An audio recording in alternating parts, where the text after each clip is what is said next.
Hello everyone and welcome to Monster Hunter 3 Ultimate. I am Random Chaos and this will actually be the first playthrough on this channel.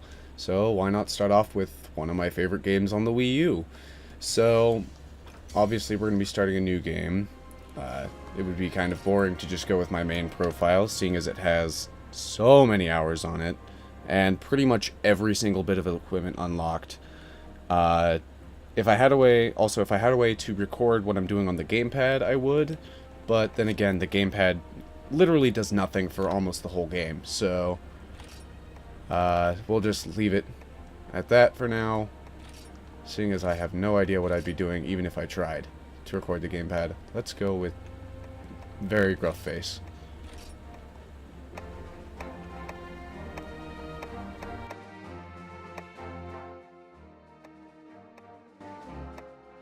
Some sort. Probably.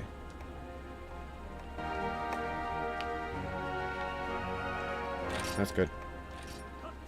Let's just go with that one. I'm trying to speed through the character creation just to make this faster.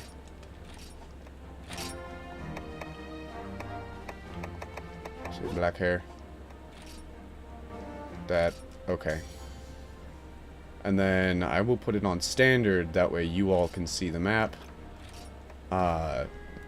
Also, for this playthrough, before I get silent for the cutscene, even though there's no talking really, I'm going to be using Sword and Shield. So, without further ado, let's watch the first cutscene of the game.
Alright, for simplicity's sake, I'm just going to skip through all this dialogue, but basically what the chief is saying is help, the village is in trouble, earthquakes are happening, which is weird because this is out at sea, sort of.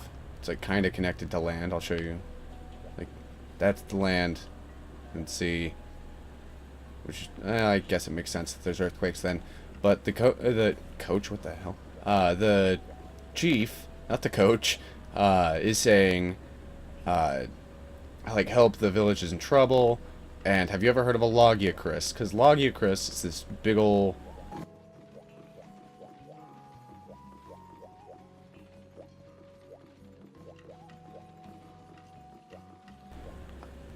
is what's causing these tremors, allegedly. I say allegedly as kind of a spoiler, but yes.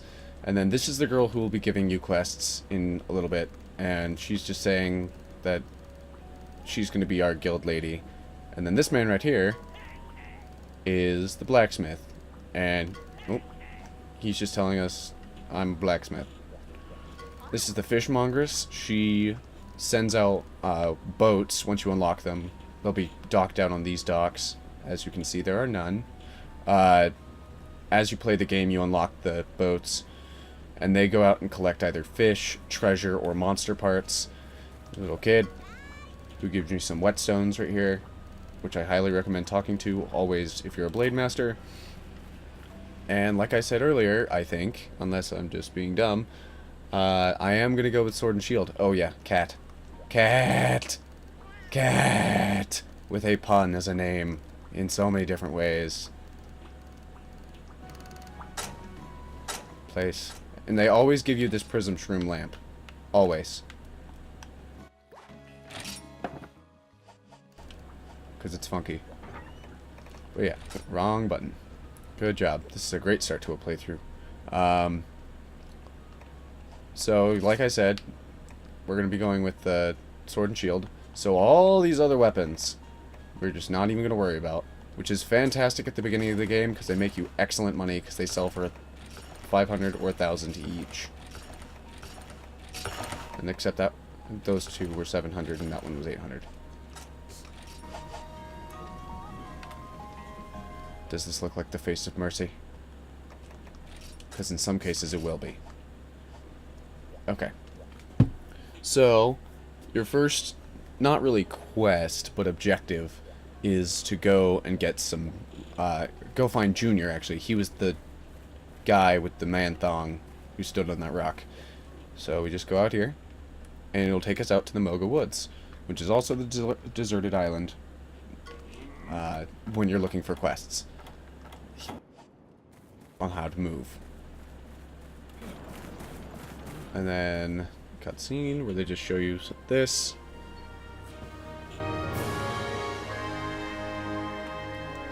You're gonna get to know this area really well if you haven't already playing this game, because it's like 2 or 3 years old.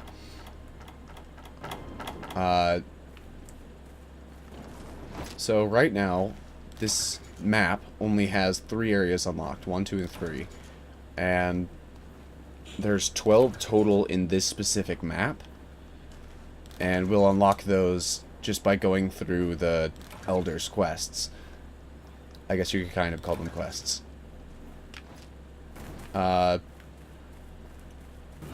So, yeah, thank you for the tutorial.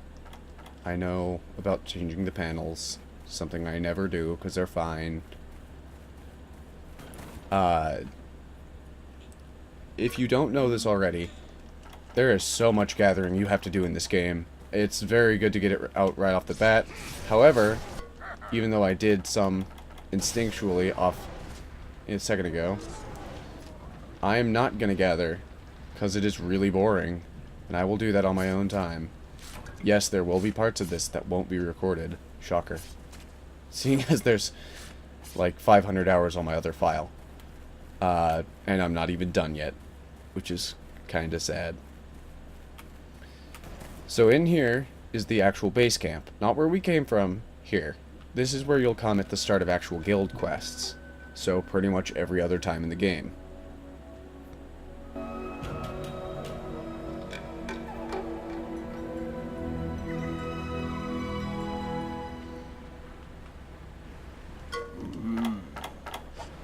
If you're really interested in the text, I'm sorry. But I'm a terrible person, so... And I've already read this text like 60 times. And yeah, to give him the raw meat, I got this confused last time, or the first time, no.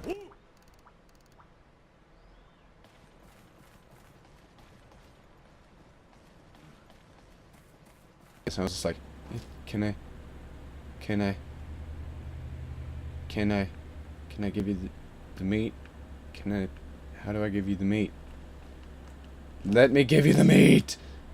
That's how, okay, saying that now, it just sounds wrong. Okay, let's move on. So, I am going to try and speed through this beginning part of the game as quick as, not humanly possible, but as fast as I can, while still explaining things. Just so that, if you haven't played this game, which you should if you haven't played this game, you get an idea of what's going on, and if you have played this game, you're not too terribly bored by the fact that I'm doing all this. Now, I did debate doing this as an Iron Man run, as they're called, and I'm trying to remember the rules, because I haven't... The file I deleted actually was my failed Iron Man run. You cannot use this village in any way.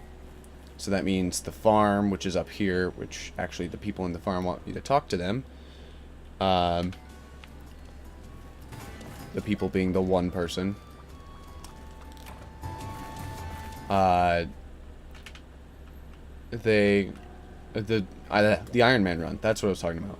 The Iron Man run means you can't use anything in the town. So you can't go out to the Moga Woods, you can't use the blacksmith in the town, but there is one in the other area, so that's good. You cannot use the fishmongeress or anything. All your quests have to be from the multiplayer area, Tanzia Port, which I'll show you that at some point. Not right now, though, because we're actually nearing the end of this episode. Well, let's talk to Junior, actually. So, he's just saying, like, yes, we have to fix the base camp. And you automatically start with the stuff you need, which is hilarious. Unlike Try. I don't know why you start out with 5,000 resource points. It's weird.